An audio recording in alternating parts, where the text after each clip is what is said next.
Welcome to our Maha Periyava களஞ்சியம் channel. இன்னிலிருந்து நம்ம ஜெகத்குரு ஸ்ரீ ஆதிசங்கர பகவத்பாதருடைய புராணத்தை தெரிந்து கொள்ளலாம். பூலோகத்தில் பக்தி ஞான மார்க்கம் குறைந்ததை அடுத்து பரமேஸ்வரனின் அவதாரமான ஸ்ரீ தட்சிணாமூர்த்தியிடம் ரிஷிகள் முறையிட அவரும் புண்ணிய பூமியான பரதகண்டத்தில் அவதாரம் செய்து அதை மீண்டும் தலைத்தோங்க செய்வதாக கூறினார்.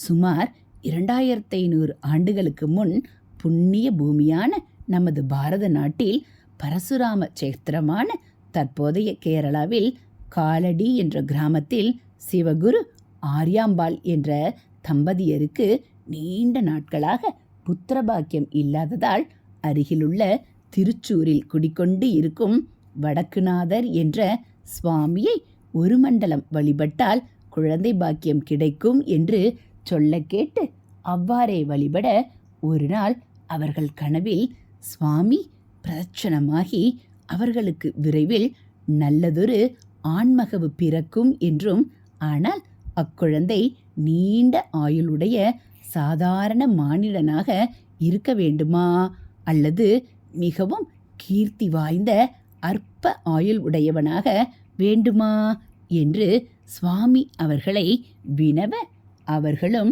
சற்றும் தயங்காமல் அற்ப ஆயுளையுடைய கீர்த்தி வாய்ந்த யுக புருஷன் வேண்டும் என கோர சுவாமியும் அவ்வாறே அனுகிரகிப்பதாக கூறி மறைந்தார்.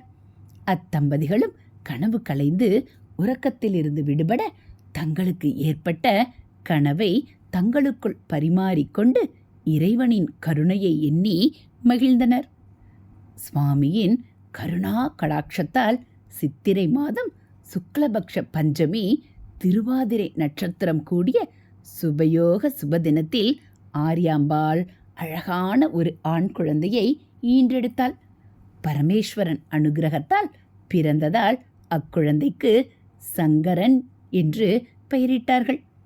குழந்தை பிறந்த நேரத்தில் அங்கங்கே நிறைய சுப சகுனங்கள் தோன்றின. இதே சித்ரா மாதம் திருவாதிரை நட்சத்திரத்தில் 1000 ஆண்டுகளுக்கு முன்பு நம் பாரத தேசத்தில் தமிழகத்தில் ஸ்ரீமன் நாராயணனின் படுக்கையான ஆதிசேஷனின் அவதாரமான விசிட்டாத்வைதம் போதித்த வைஷ்ணவ ரத்னம் உடையவர் என்று பகவானால் அழைக்கப்பட்ட ஸ்ரீ ராமானுஜர் தோன்றினார். இனி தொடர்ந்து ஆதிசங்கரருடைய வாழ்க்கை வரலாற்றை நாம் தெரிந்து கொள்ளலாம். இதுபோல் ஆன்மீக தகவல்களை நீங்கள் தெரிஞ்சுக்கணும் அப்படின்னா மறக்காமல் நம்ம சேனலை சப்ஸ்கிரைப் பண்ணுங்கள். கூடவே பெல்லைக்கானை கிளிக் பண்ணி ஆளுங்கிற பட்டனையும் அழுத்திடுங்க. நம்ம சேனலில் வரக்கூடிய தெய்வத்தின் குரல் பகுதிகள், மகாபிரிவ மகிமை, ஆன்மீக கதைகள் எல்லாம் உங்களுக்கு பிடிச்சிருந்தா ஒரு லைக்கும் கமெண்ட்டும் கொடுத்து உங்களுக்கு தெரிஞ்சவங்களுக்கும் ஷேர் பண்ணுங்கள். தேங்க்யூ.